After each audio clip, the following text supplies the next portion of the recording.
They say when you wear Black Power Media gear, you can accomplish anything. You can play any and every position. Coaching, to kicking, to receiving, to running and juking. And, oh, my goodness. Let's see that again in slow motion. Get off me. And you're going to have a lot of haters coming at you, but what you got to do is you got to shake them off, and get to your goal and accomplish it. And when that's done, it's a beautiful thing. I'm talking about going hard, extra, for that extra point. And when it's done beautifully, you talking about touchdown. Oh, and the crowd goes wild and they're celebrating with you and everything.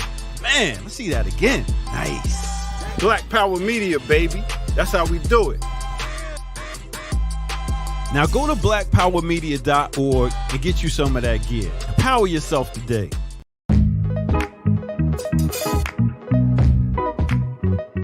I mix what I like, what I like, what I like, what I like, what I like.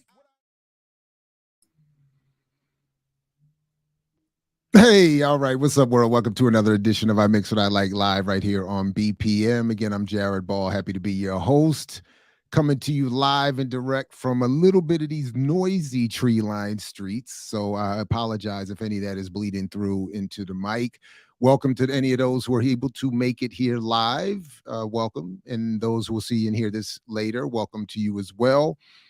Let's get to it because, again, squeezing this in between classes and other things, including my class on hip hop tonight, where we'll be talking more about, well, this and previous episodes, but BPM gets the first run, so to speak. And boy, oh boy, oh boy.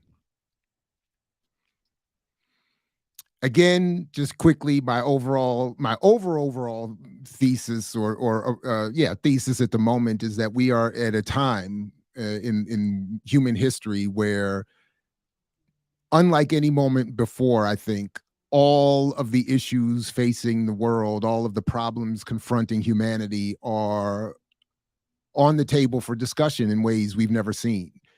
It's harder today to find dominant, important stories that are omitted, per se, as opposed to what is happening more often, that they are being rebranded and redefined and reframed, so that our analysis, interpretation, and ultimately our response will be limited at best. And that's, again, what I think is happening with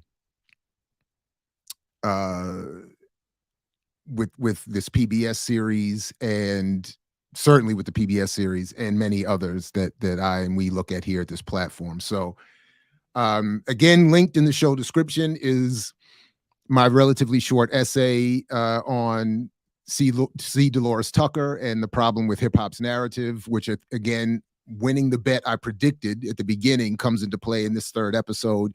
And again, I think is being, at this point, willfully misrepresented, so that the narrative of this series and in general can be, whether it's the country itself or hip hop specifically, things may have started off in difficult conditions, but we're just moving ever forward to a better world. And everything's just getting ultimately better.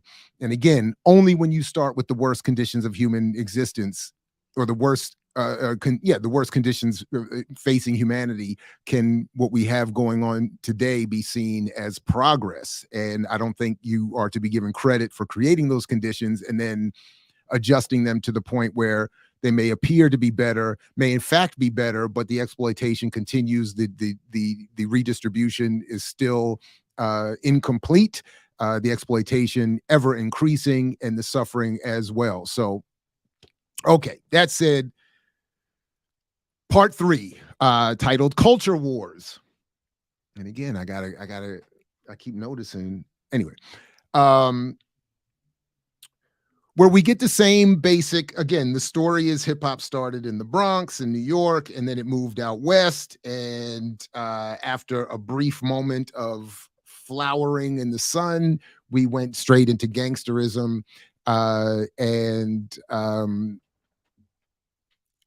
Maybe I need to check that out. I might need to.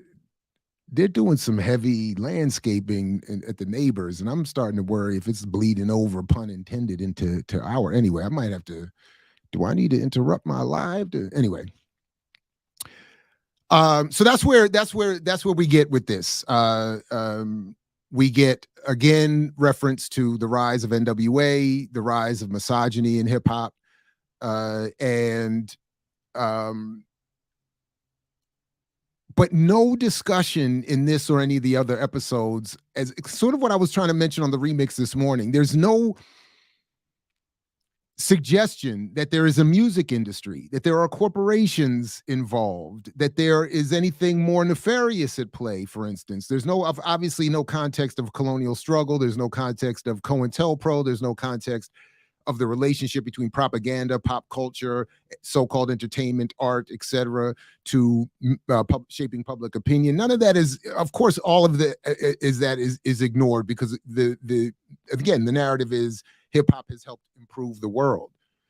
So when they make reference to the rise of NWA and gangster rap, or when they talk a little bit about the moment in the early 90s of Rodney King, the Rodney King trial, and showing yet again how police brutality was ongoing, this, that, and the third, the context is obliterated, and it's again as if in response to this oppressive condition, here comes more rap music, and that's a good thing.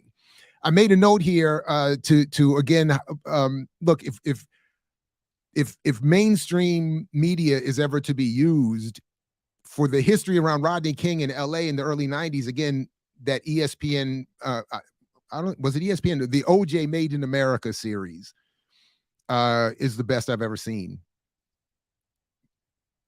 Maybe even including non-commercial media. I mean, it is a really fantastically well done documentary and series that does better than almost anything I've ever seen in terms of particularly commercial media in capturing the racial and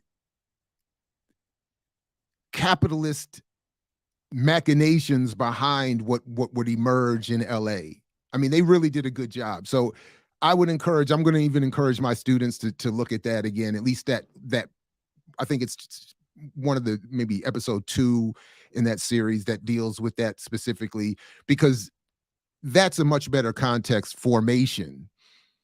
And there they do a great job, because their point is to try to help audiences understand why the celebrity of an OJ would have been important to white audiences, to whites in LA, in California, and why their response to the oppression of Black people took certain forms, including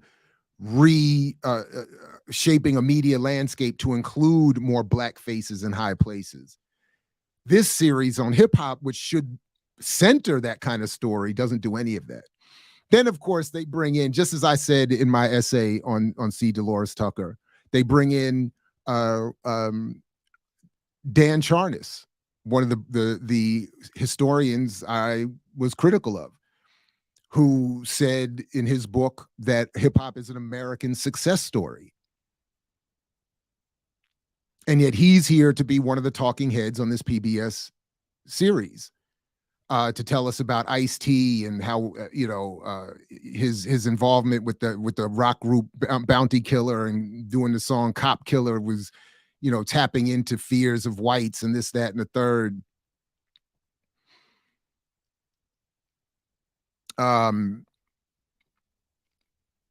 Anyway, we'll come back to him. I'm just trying to stay in order here.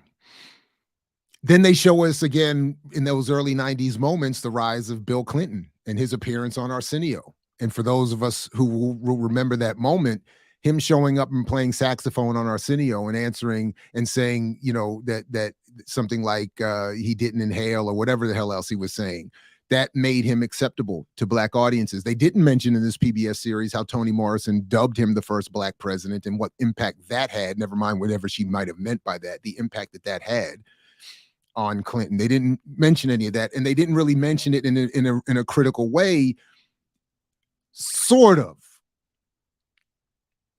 So, for instance, you have Sway in there. You ain't got the answer, Sway. You have him in there saying, quite accurately, quote, something as simple as that, meaning Clinton playing saxophone on Arsenio, made him appeal to us, he said.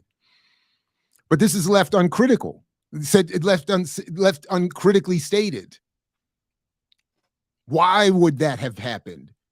What else was going on to encourage us to support Bill Clinton? Again, he was the first president I was eligible to vote for, and I did vote for him in 92, and it's the last time I voted for a Democrat. So, but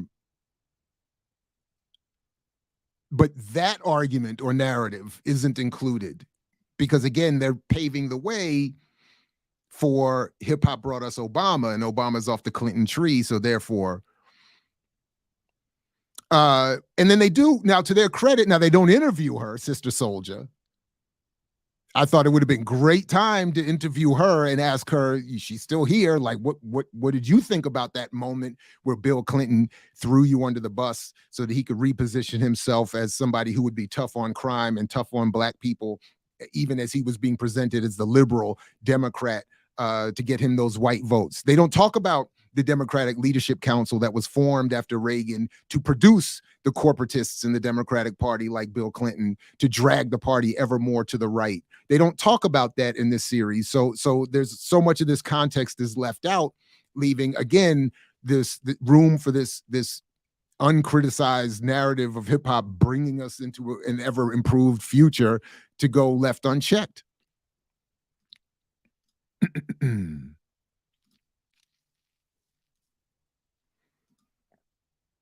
So I was thinking, this would have been great. But this issue of the talking heads is something I'm going to come back to a little bit probably too. Like, who are these people? Again, why is Dan Charnas back? I get it, because he's part of that, developing that hip hop narrative. I'm not sure why Jeff Chang isn't in it. I'm not sure why Davey D hasn't appeared in it yet. Maybe they'll be in the next part. Although I hope not, given what they suggest the is headed, where we're headed with this fourth and concluding episode, which I'll get to shortly. But Dan Charnas, certainly part of that is, as I said in my essay, he came just a few years, 5 years, I think, after Jeff Chang to reaffirm that narrative that this is a success. Hip hop is a success story, and it's wonderful, and whatever it didn't get right is all to the good, and the world is better, and all that kind of stuff. So then when there is a little bit of criticism of Bill Clinton in terms of his engagement with Sister Soldier and his engagement with and defense of the crime bill, and you see even Biden promoting it, you see that again. But what they leave out is that hip hop was still being encouraged then, as it has always been in its mainstream form, to get us to vote for these people.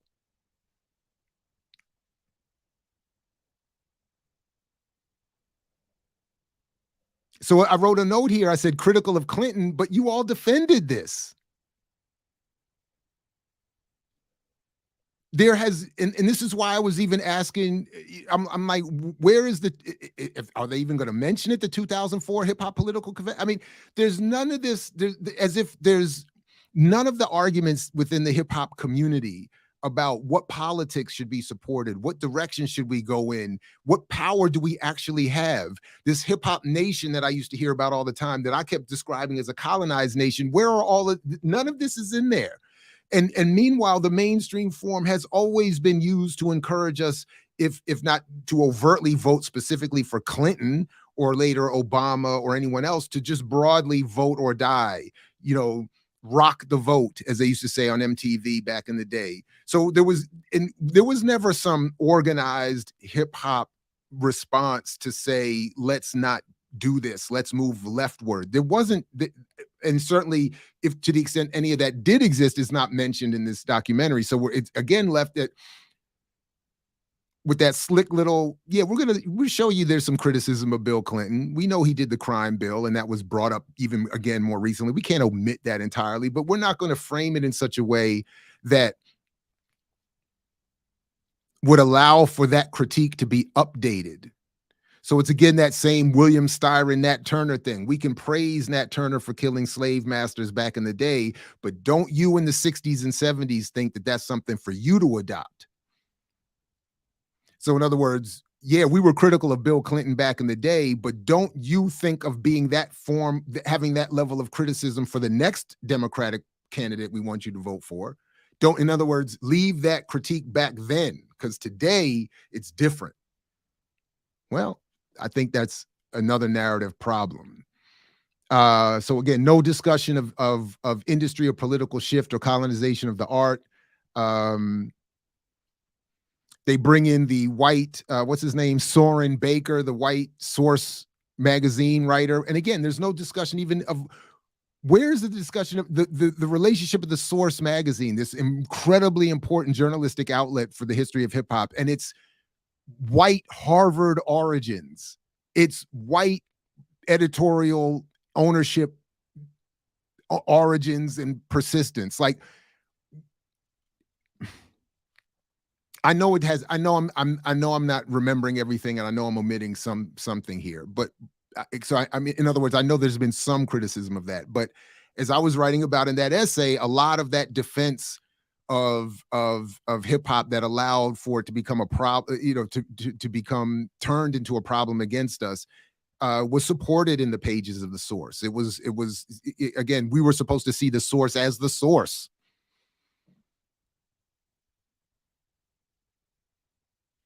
And then they bring this guy Soren Baker in there who talks about how when hip hop went out west, the beats with Dr. Dre became more smooth and a soothing, I think was the word he used, beat, and that made it popular. And I wrote, what the fuck? Is that the argument? That white folks heard a funky beat from Dre and that's what made them like hip hop? But they were already liking hip hop on the East Coast. They were already participating in some spaces in the hip hop on the East Coast. Obviously, most notably groups like the Beastie Boys, et cetera, and so forth.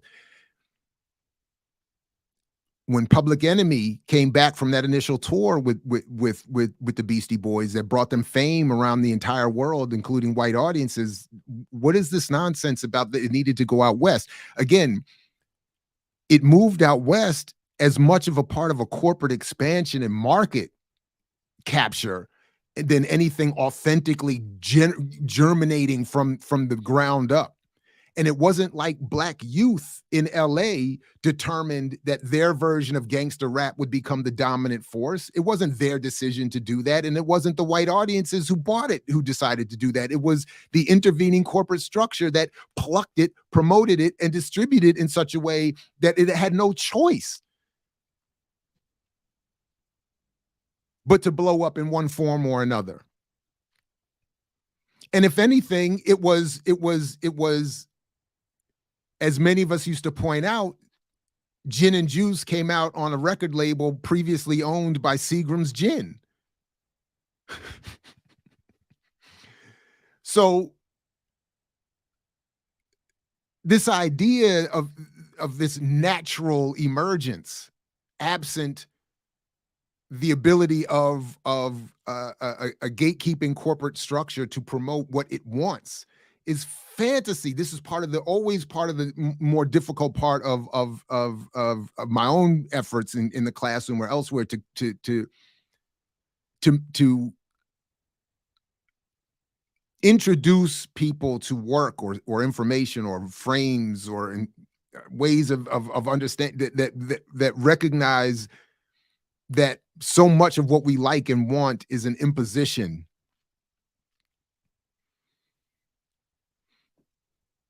So there's none of that in there. So all of the discussion, including from people like Davey D and others who have talked historically about the rise of a consciousness in East Coast hip hop in the late 80s, being met with a corporate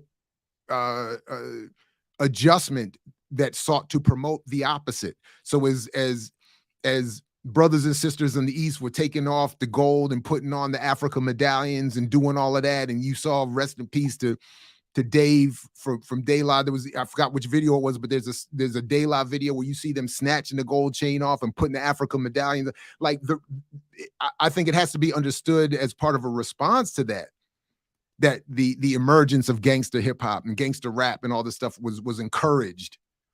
Never mind the more conspiratorial analyses about in terms of the relationship of Jerry Heller and others to intelligence agencies and all this other kind of, which deserves some discussion or investigation or consideration at least.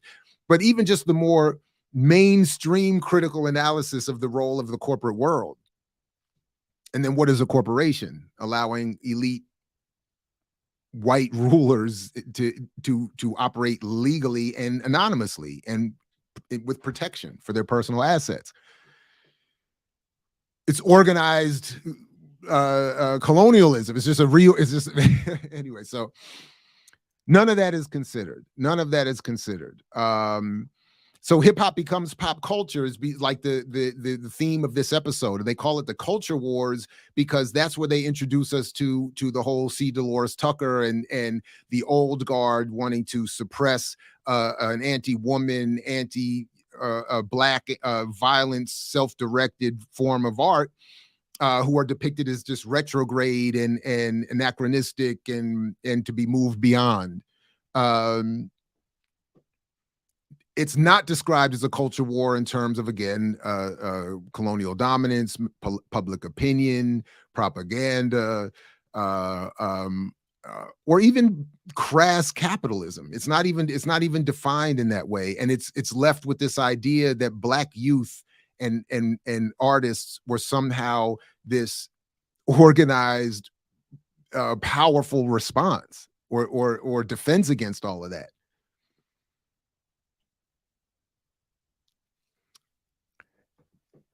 And then there's a point in there where, and I know we're talking about the 90s, and the article from Greg Tate that I'm thinking of was published in the early 2000s.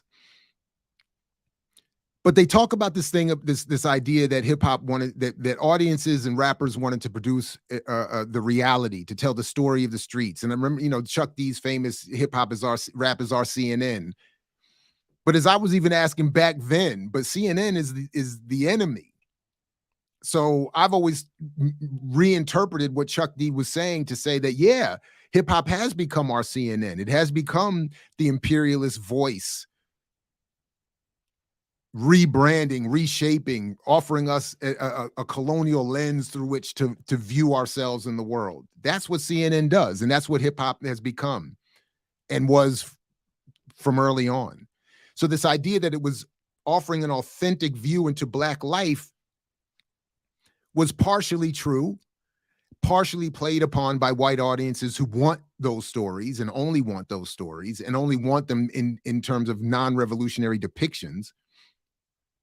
But as Greg Tate was asking in the early 2000s, to what extent is this still, was it ever, and is it still, at the time he was writing, real? That is, in other words, to what extent, and at the time I remember him talking about, as 50 Cent was elevating his career, talking about drugs and this, that, and the third, crack and crack violence was on the decrease. So in other words, how much of the story, how much is it that the stories we're getting are reflective of real life, and how much are they reflective of what white commercial interests and audiences want? But again, there's no room for anything of that level of consideration in here. So which is it, and I admit it's frustrating, given what I think I understand in my own analysis of the situation. It's frustrating that this is, and to see the participation of folks like Chuck D and others in it is. So, by the way, as I mentioned on the remix, I mean, this was part of yes, some of it was tongue in cheek. Some of it was in response to what my comrade was asking, and some of it was my response to seeing Killer Mike referenced in the first episode as taking up the mantle of hip hop being a powerful political force. And when a comrade asked me, I don't hear Killer Mike saying anything about Cop City. His Instagram is quiet, and then I went and go and look at it, and his Instagram is quiet on the subject. So I texted him and said, do you have a statement for publication on the subject? And his response was, don't text me anymore. I think that's telling. He could have just shut me up with a link to his statement that already existed if he wanted to, right? So in other words, again, it's easy to stand up, as he was shown in the first episode of the series, defending Black businesses and Black mainstream politicians, and telling Black people not to be violent, but he doesn't have much to say, if anything at all, when today they're building even more police. There's even more protests against what's happening down in Atlanta. He's down there. Where is he now? But beside the personal, I think it's reflective of what this series wants us to think, and actually wants us to do in relationship to hip hop history and where it's supposed to relate to us and to politics. In other words, we're meant to see a defense of police and defense of Black business and business in general as activism. We're not meant to see the forms of activism that this series is erasing, which is why when they do turn to to specifically talk about C. Dolores Tucker and that whole incident, which I predicted they would, of course. It starts with Chuck D doing a transition where he's saying something about the Democratic Party, Clinton, Biden, the crime bill, and talks about weapons of mass distraction. In other words, while they're talking about Sister Soldier and this and that and that and this, they're passing a crime bill and doing that and the third. And then they move into the moment with C. Dolores Tucker, and they bring in Nelson George, the famous journalist, and they show him testifying before Congress back in the early 90s, and he's attacking and the clip they show of him, he's saying, don't blame rap music for what society has done to us. So it's a good point, but it's ultimately a defense which is, again, my argument. It's a defense from my generation of this emerging cultural expression. And in defending it, we lost sight of what C. Dolores Tucker was accurately correctly predicting was going to happen. So this is where they get a little slick in the series, in this episode. And it does take nuance, and it does take some, I think, some awareness and some it gets a little, I think this is where I think the challenge for me, certainly, and us, ramps up a little bit. Because they do present C. Dolores Tucker, and even Kay Whitehead, who's at WEAA at Morgan State, and a professor in her own right. Although, just like with the other professor that they got from Johns Hopkins, so they got Morgan State, they got Johns Hopkins, but neither Kay. Again, I'm happy to be checked on this, but neither Kay Whitehead nor Professor. What was her name? Professor Leah Wright Rigueur. Forgive me if I'm mispronouncing her name. At Hopkins, neither of them have written on hip hop. They're not known for their discussion of hip hop, but they're two of the more prominent talking heads on the subjects. And Whitehead is largely correct in saying that she does acknowledge C. Dolores Tucker was right. She even said she was right.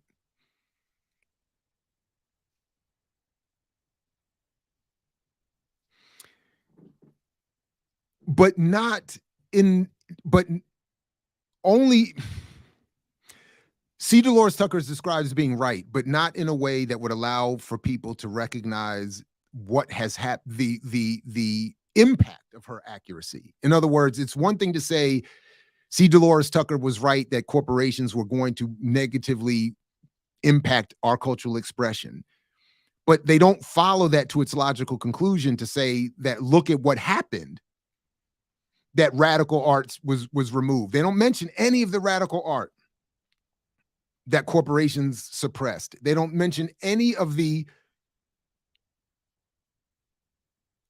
actual industry players who benefited financially, politically, and otherwise in promoting and adjusting this art form into its most negative direction. They don't do any of that. So that's why we can. So then that's why we can have a white woman representative of Tommy Boy Records seeming to agree with C. Dolores Tucker, yet never mentioning that just as my man passed, that De La just got their masters back from Tommy Boy. That De La for decades has been touring in Europe and putting out albums in relative obscurity because Tommy Boy played a negative role as a corporate representative of a colonialist state in upsetting a potentially progressive and radical group, or at least a non-harmful group.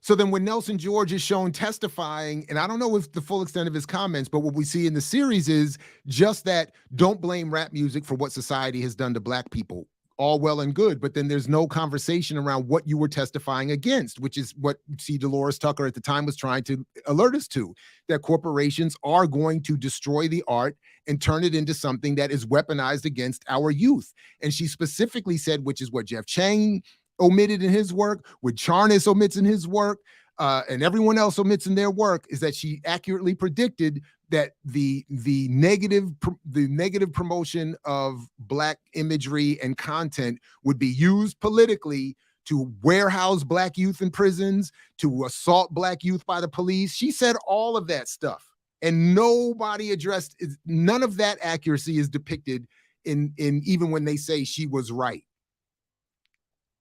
None of it is no discussion of, well, what is the corporate relationship to the art today? What are contracts looking like today?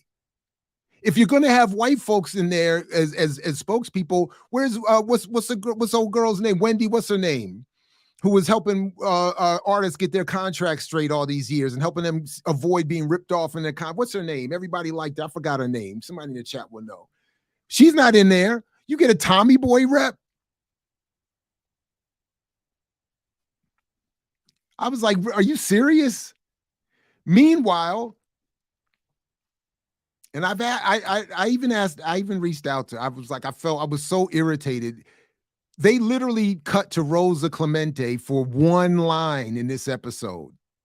She says one line about something about, I don't even remember what it was. It's one line, and then she's quickly swallowed up by this professor from Hopkins, who, when I quickly looked up her work, has nothing on hip hop.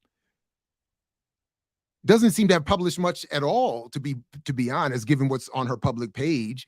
And none of it's related to hip hop. The one prominent book that she has done in 2016 was about Black Republicans.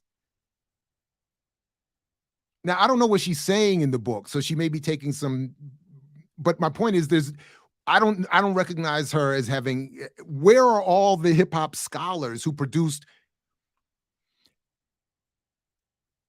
whatever others have thought about what was called hip hop academia or hip hop scholarship? There's tons of it. Where are they? Where's the hip hop activist community? Is Rosa supposed to be the one symbolic reference to that? And nothing about the struggles. Nothing about the 2004 Hip Hop Political Convention.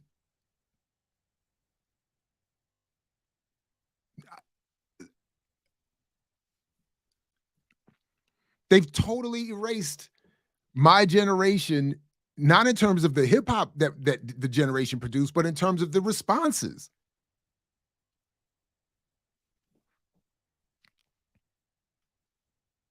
And then they immediately cut from the C. Dolores Tucker piece. Like, they give it a few minutes. They mention that she's right. They show a little bit of the testimony. They get in, and then they kind of quickly leave it and get right back into the rise of a masculinist culture in rap, and the famous loss of Roxanne Shante at a battle that would have had her be the first, best MC in the world. And it was acknowledged that a judge was apparently told her, I've intentionally sabotaged your victory because we couldn't have, hip hop would not have survived if a 14-year-old girl could be seen as the best rapper in the world, even though you were. So to save hip hop, we had to destroy you. And in many ways, I'm thinking that's the perfect metaphor for the whole thing. To save this thing called hip hop, we've had to destroy all the reality, all of the realness, all of the authenticity, all of the people themselves and their communities. They have to stay and even become more destroyed in service of this thing called hip hop that has saved America and browned America, and that Dan Charnas can call an American success story.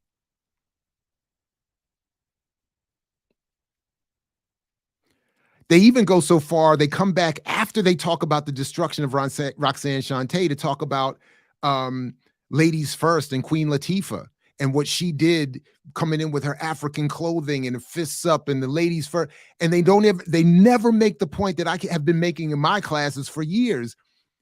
Name me a radical song where Queen Latifah shows up like that after Ladies First. The closest you can get is UNITY, which is again, check the political trajectory. It's not that she's wrong to call men out for mistreatment of women, but her trajectory went from African liberation to black men are a problem,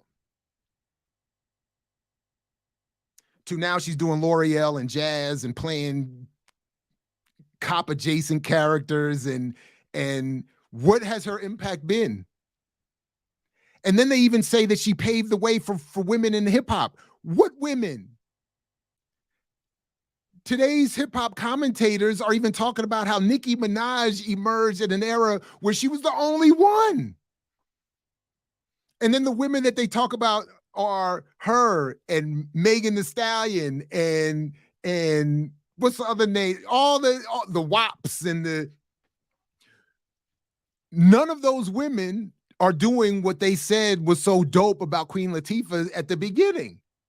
Those women, they didn't talk about Sa Rock. I think did they briefly mention Rhapsody, or was that something else I was looking at somewhere else? Not in this episode, but they don't even mention Rhapsody. They don't mention her. They don't mention SZA and Summer, what's her name? They don't mention none of these folks that my students have been putting me on to. And they don't mention none of the women I don't know about as MCs today, or in the past who would have been doing. They don't mention Maimuna. They don't mention any of the people that would have been doing or are doing something else with the art. So what we're supposed to see is Megan Thee Stallion and whoever else, whatever, the Doja Cat, and what's the other one's name? There's always the former stripper that they always did WAP. They always talk like that's it. That is the grand culmination of Queen Latifah's sacrifice.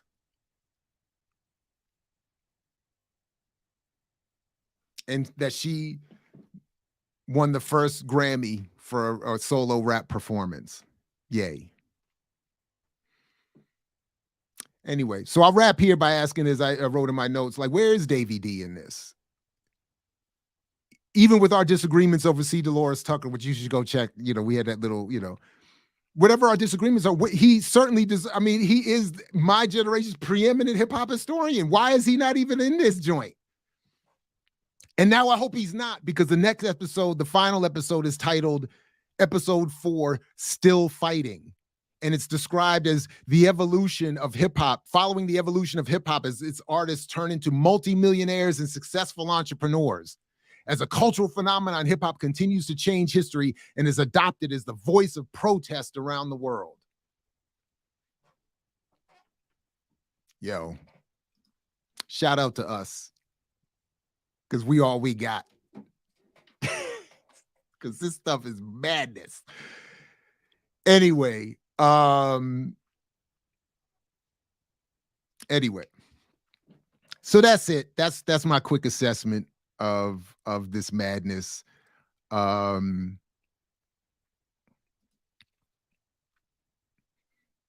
the ability to reframe and erase is at its peak. We really have a lot of difficult work to do ahead. Cardi B, yes, that's who I was thinking of. Thank you. And it's not even personal against any of these artists, by the way. I just want to reiterate that. My point is, it's an objective, factual difference between ladies first and what they're doing. Now, however people want to dispute or debate what or assess the differences is fine, but the differences have to be acknowledged. And they're not. They're simply they're described as a logical, successive, improved update on what the Queen gave us. Yeah, I get a little hype sometimes. And thank you, Franny. Thanks, everybody. We all we got. I mean, really, because I mean, and then I think about my students a lot with this stuff. I can't, like, what is the intended outcome in terms of what they're to take from all of this, and what will in fact be the outcome. And I feel like those outcomes are going to merge, unfortunately. And